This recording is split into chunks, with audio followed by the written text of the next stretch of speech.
하나님께서 정한 시간 거룩하고 복된 성일 저녁 찬양 예배해 주신 말씀 은혜 받겠습니다. 이사야 49장 15절 말씀입니다. 여인이 어찌 그 젖먹는 자식을 잊겠으며 자기 태에서 난 아들을 긍휼히 여기지 않겠느냐. 그들은 혹시 잊을지라도 나는 너를 잊지 아니할 것이라. 아멘.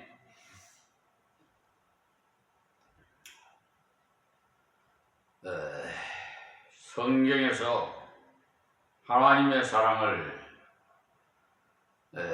말씀하실 때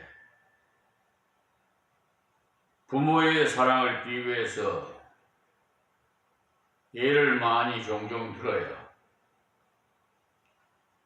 그것은 인간 세계의 사랑 가운데는 부모의 사랑이 가장 많이 하나님의 사랑과 닮았기 때문에 그렇습니다. 혹시 다 커버린 자식은 집 나간 지 너무 오래되면 잊을지 몰라도 젖먹는 자식은 못 잊습니다. 하나님께서 어머니의 마음을 그렇게 만들어 놓으셨어요.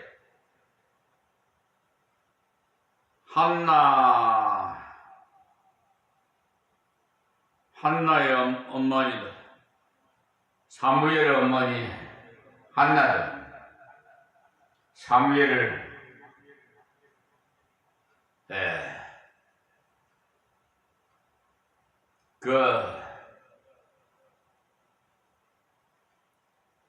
하나님 앞에 서원했던 것 같이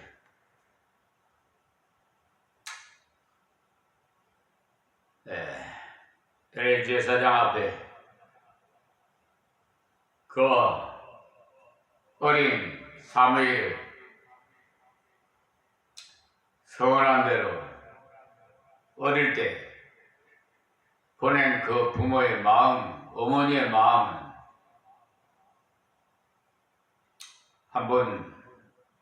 우리 모두 한번 생각해 보세요. 아마 못 잊을 겁니다. 그러나 하나님께 한번 어떤 경우이든지 하나님 앞에 서원한 것은 어느 누구를 막론하고 지켜야 합니다. 그렇지 않으면 서원하지는 말아야 돼요. 서원했다면 꼭 지켜야지 하나님 앞에 섰을 때 책망받지 않습니다. 왜냐하면 하나님 무슨 인간같이 자기 수준으로 생각해서 그냥 예사로 그렇게 친구같이 동등하게 생각한다면 큰 오산입니다. 그래서 젖먹이던 어머니는 아기가 한나절만 젖주지 않아도 젖이 고여서 아기를 잊을 수가 없게 만들었어요. 하나님께서. 그래서 부모가 자기가 낳은 자식을 잊지 않을 뿐만 아니라 긍휼히 여기게 하셨어요. 불쌍히 여겨서 약할수록 더욱 세밀히 돌봐줘야 합니다. 연약한 자기 자식을 사랑하기 때문에 불쌍히 여기는 마음이 들 수밖에 없죠. 인간이라면 짐승도 자기 새끼를 돌보는데 하물며 하나님의 형상을 받아 이 세상에 태어난 그 자식을 외면할 수 있겠습니까?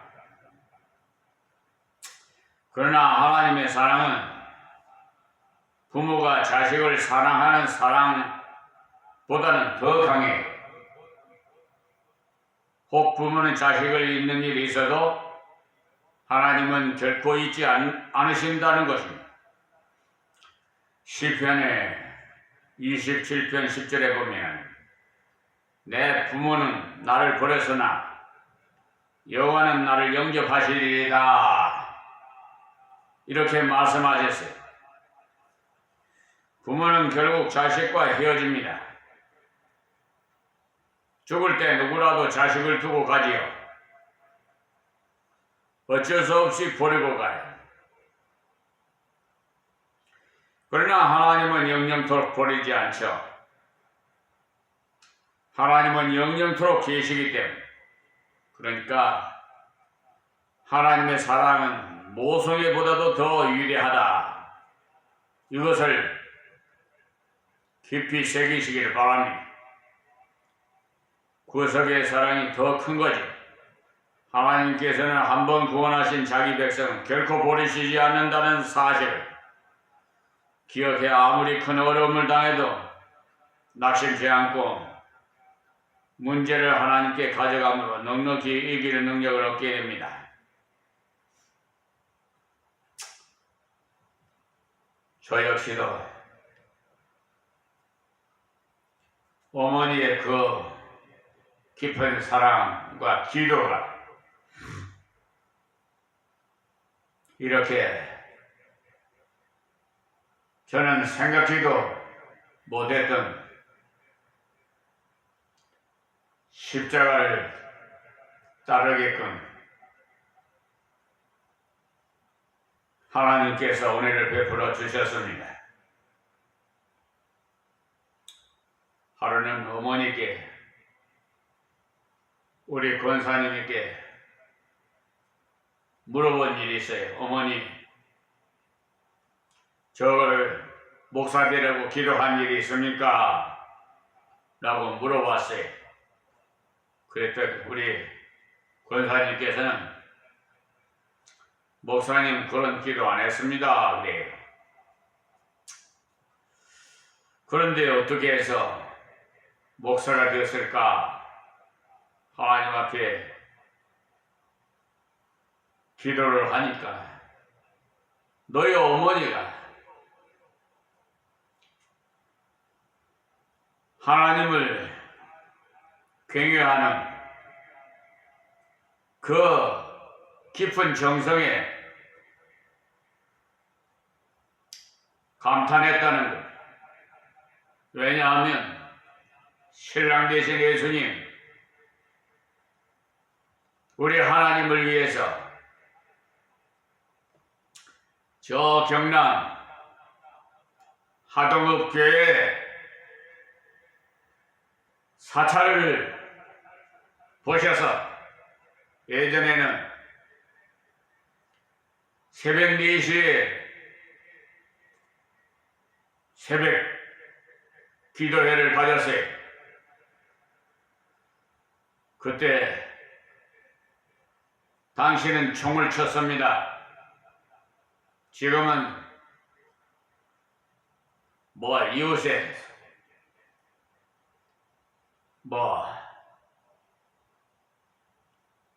방해가 된다 해가지고 소음공해를 해서 종을 안 치고 있습니다만, 어떻게 보면 예전이 더욱 그리울 때가 있어요. 여러분 그 새벽 종소리에 깨어 일어나서 하나님 앞에 기도하러 나오는 그 마음이 얼마나 좋은지 몰라요. 그런데 어머니께서 사찰을 보시면서 종을 치셨어요. 교회 모든 청소하고 정리정돈이고 도맡아서 다 봉사하시고 예배당에서 살다시피 했으니까요. 사찰에서.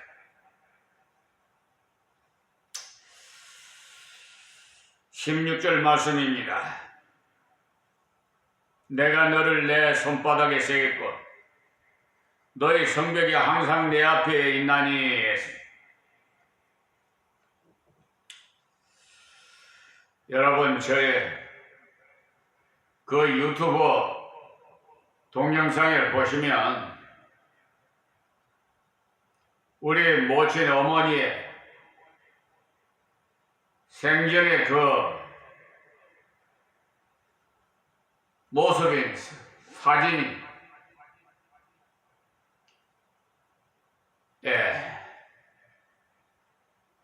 장면이 나오면서 대표 기도했던 그것을 한번 클릭해서 보시면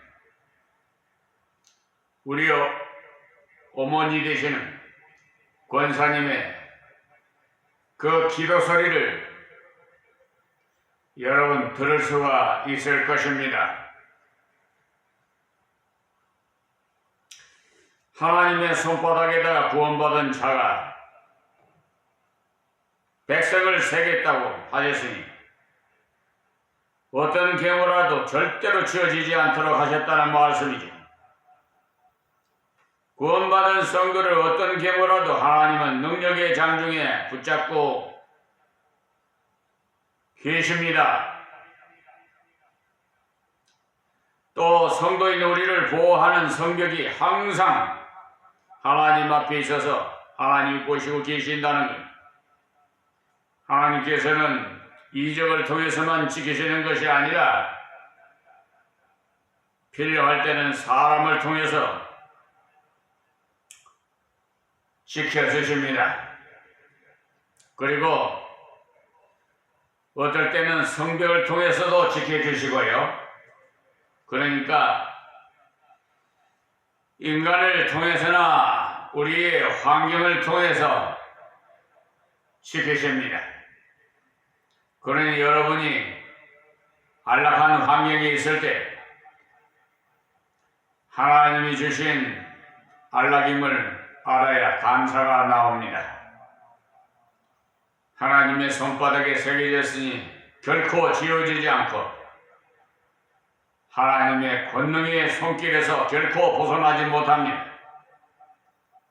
하나님께서 자기가 지으신 땅의 여러 가지 수단을 통해서 우리를 지켜주신다는 것은 믿음으로 담대히 걸어가야 성도로서 합당한 자세가 될 겁니다.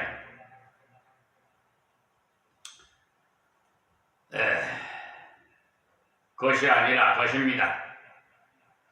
17절 말씀에 네 자녀들은 속히 돌아오고 너를 헐며 너를 황폐케 하던 자들은 너무 너를 떠나가리라. 아멘. 자녀들이 돌아온다는 말은 바빌론의 포로에서 돌아오는 것을 말하는데 그것도 속히 돌아온다고 했어요. 하나님께서 우리에게 고난을 주시기도 하고 역경을 주시기도 해요. 그러나 우리의 모든 조건에 비춰볼 때는 속히 해결의 길을 주십니다. 인간의 생각대로만 말한다면 70년이란 세월은 너무나 지겹겠다 싶지만 하나님께서는 70년이 속시일 수도 있어요. 하루가 1000년 같고 1000년이 하루 같다 그러지 않아요? 왜냐? 그런 정도의 훈련을 받아야 이들이 신앙을 올바르게 유지할 수 있다는 것을 하나님은 아시기 때문에 그래요. 그리고 너를 헐며 너를 황폐케 하던 자들은 너를 떠나가리라 이렇게 말씀하셨습니다. 하나님의 자녀들을 괴롭게 하던 자들, 여러분 이 유튜브 방송을 통해서 시청하시는 세계 만민 여러분, 혹시 여러분을 괴롭히는 자가 있습니까? 그렇다면 하나님께서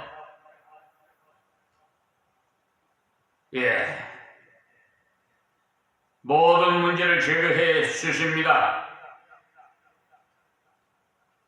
우리는 문제에서 얼른 벗어나고 싶으나 하나님께서는 너희 믿음이 역경을 통해서 좀 더 장성해야 된다고 여기실 때는 역경을 허용하세.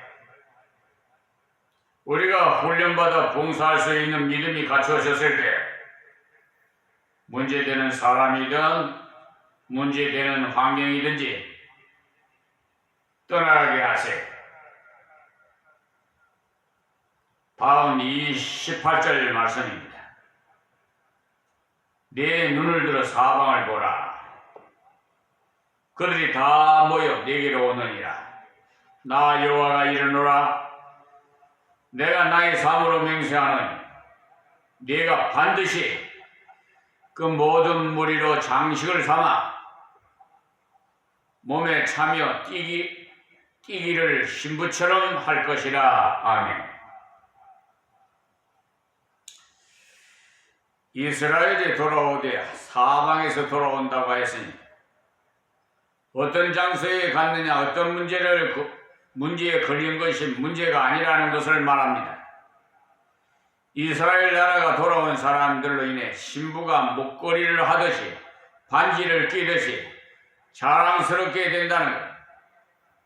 장식품을 하는 이유는요, 자신이 돈도 있을 만큼 있고 또 세상의 지위도 종기에서 자랑스럽다는 표로 하는 것 아닙니까? 그리고 자신의 처지가 남편에게 사랑도 받는다는 그런 표로 하는 것입니다.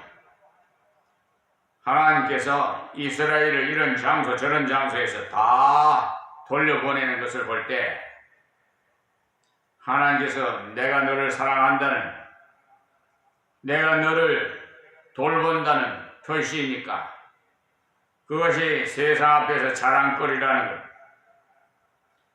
하나님께서 때가 되면은 주의 백성이 연단으로 인해 신앙이 바르게 갖추어졌을 때는 한꺼번에 문제를 다 해결해 주신다는 말씀입니다.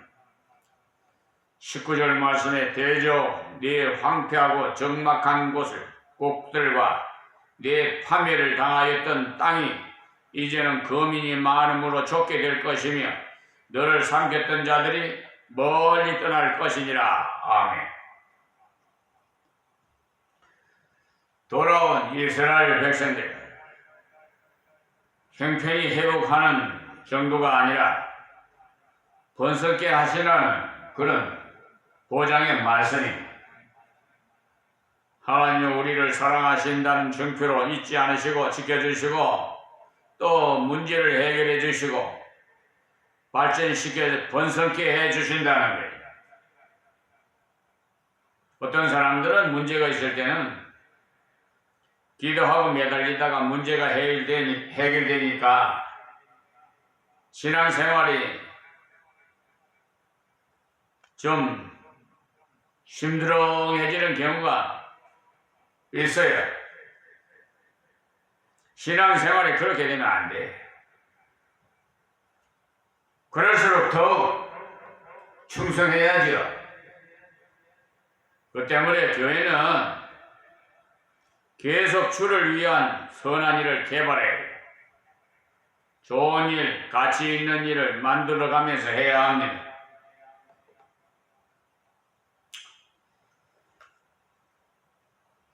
할 일은요, 너무 많아요. 일거리를 찾아보면 엄청나게 많아요. 쉴 새가 없어요. 저는 하나님께서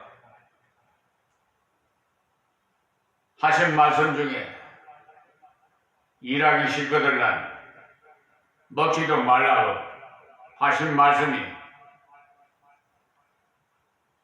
깊이 박혀 있어가지고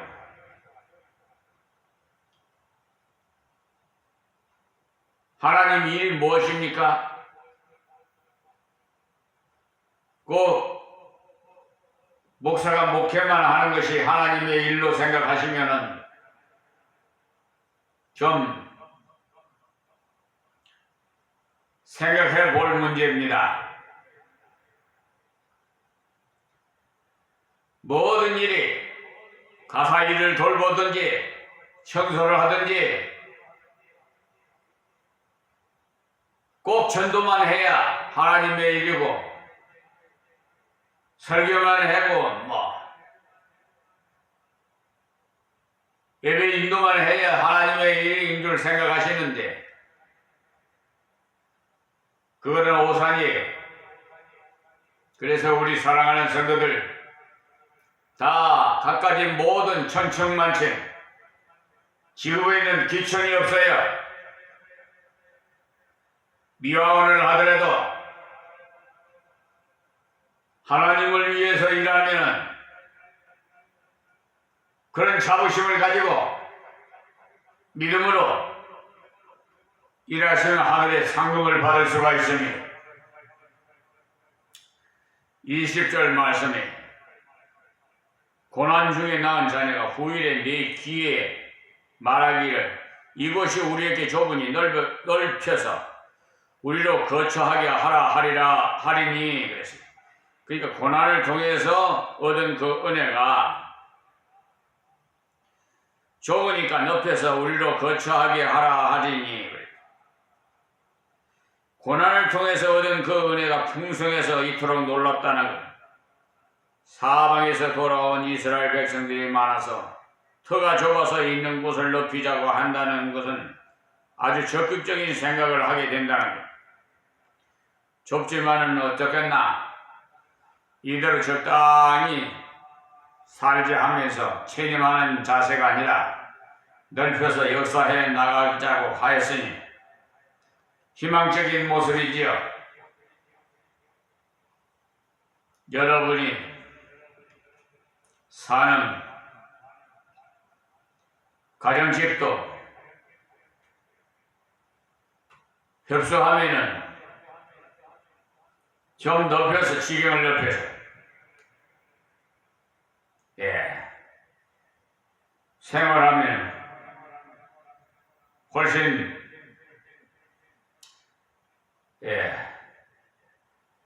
감사하는 마음이 많이 들 것입니다. 그것이 지금으로 말하면 우리가 복음 증거를 통해서 하나님의 나라를 넓혀 나가는 것을 말하여 하나님의 복음의 증거로 믿는 자를 일으킴으로써 하나님의 도성을 높여 나가는 것 때문에 전도하는 성도에게 필수적인 사명이 되겠습니다. 다음 21절 말씀이 그때 네 심중에 이르기를 예수가 나를 위하여 이 무리를 낳았는고 나는 자녀를 잃고 외로워졌으며 사로잡혔으며 유리하였거늘 이 무리를 누가 양육하였는고 나는 홀로 되었거늘 이 무리는 어디서 생겼는고 하리라. 아멘. 어찌 이리 왕성하게 되었는고 놀랍도다. 여러분 자녀들이 장성해서 부모 곁을 떠났다가 객지에 나갔다가 돌아온 변한 모습을 보고 여러분의 심정이 그 심정이 하나님의 심정. 이 백성들이 어찌 일이 많아졌는고 하면서 스스로 놀라서 입이 딱 벌어진다는 부모 곁을 떠나서 가정을 꾸며서 자녀를 번성하고 자녀들과 함께 부모를 찾아간다. 그리 얼마나 부모님들이 기뻐하시겠어요. 그 심정을 하나님께서 말씀하십니다. 우리가 주의 은혜를 믿고 복음을 전하고 봉사해 나가면 10여 년쯤 후에는 어느 사이에 이렇게 왕성하게 되었는가, 우리 교회가 언제 이렇게 부흥되었는고 하면서 스스로 놀랍니다. 뭐 그런 교회도 있는가 하면 요즘은 주님 오실 때가 가까워지는지 믿는 자들이 점점 줄어들고 있어요. 왜 그러겠어요? 믿음이 충만한 분들은 이제 노년이 돼서 하나님의 부르심으로 천국을 가고, 젊은 세대들이 부모의 역할을 해야 되는데 요즘 세상이 좋다고 부모님으로부터 유산을 받은 믿음을 헛되이 여기고 세상으로 살아가는, 세상 길로 가는 그런 분들이 많잖아요. 그리고 매스컴을 통해서 어느 교회 목사가 무슨 비위를 행했다든지 또 믿는 교인 중에서 또 나쁜 짓을 했다든지 그런 뉴스를 보시면 여러분들은 아마 실망하고,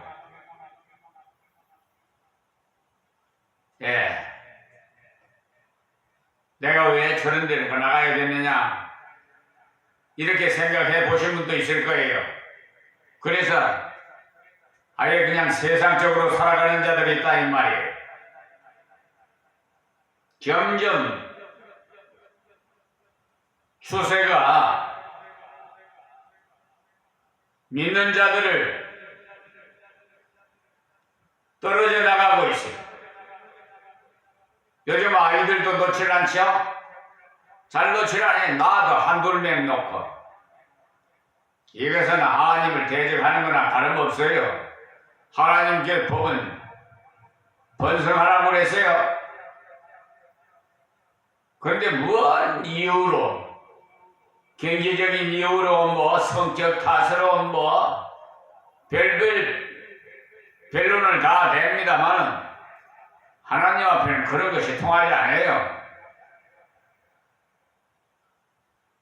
하나님의 법은 1.1핵도 변함이 없어요. 하나님의 말씀 불순종하는 자는, 불신하고 한 자는 그에 대한 보응을 분명히 받습니다. 어떠한 간섭으로든지 건강을 치든지 물질을 거두가든지 가정의 문제를 주든지 사업의 문제를 두든지 명예를 문제를 거둬가든지 하여튼 여러 가지 방법으로 하나님께서 다스립니다. 하나님께서 일부 일체제대로 번성하고 번성하라고 해서 전국을 다스리라고 그랬잖아요. 근데 요즘 그렇습니까? 고장 나도 어린애 하나 기르는데 돈이 얼마 들고 어떻고 저쩌고 다 그건 하나님 앞에 이유가 안 됩니다. 오히려 더 하나님 앞에 반역하는 경우에 회개해야 합니다. 예. 21절은 하나님이 친히 번성케 하시고 창대케 하신다는 것을 말씀합니다. 그러니 우리는 어떤 계명이라도 이와 같은 희망적인 하나님의 말씀을 믿고 절망하지 마시고 걱정하지 마세요. 하나님이 다 길러주셔요. 그런 믿음도 없이 하나님을 믿습니까? 예전에 우리 부모님들은 경제가 좋아서 자녀들을 낳았습니까? 다 한 가정에 보면은 7명 이상 심지어 12명 그렇게 많은 행제간 자녀들을 둔 가정들이 하나님께서 주시는 자손복을 그대로 다 받았어요. 다 잘 살았어요. 굶어 죽은 사람 한 사람도 없어요. 저 나르는 새를 보세요. 하나님께서 다 곳간에 비추해 놓지 않아도 다 먹이고 살리잖아요. 왜 그렇게 걱정이 많아요? 의심하고. 내가 하려니까 그래요. 하나님께 맡기세요. 믿음은 맡기는 거예요. 의지하고. 반은 하나님 믿고 반은 내가 하고 이건 아니에요. 요즘 말에 그냥 자기가 하나님이에요. 자기가 판단하고 결정하고. 그러니 하나님 기뻐하시겠어요. 예수님께서 뭐라고 했어요? 내가 너희들 믿음을 보겠느냐 그랬죠? 점점 다 알곡 같은 성도들은 이제 드러나게 될 겁니다. 쭉정이는 다 날아가요. 그러니까 어떤 경우라도 하나님의 때가 있고 하나님의 길이 있기 때문에 비록 더딜지라도 기다리라. 지체되지 않고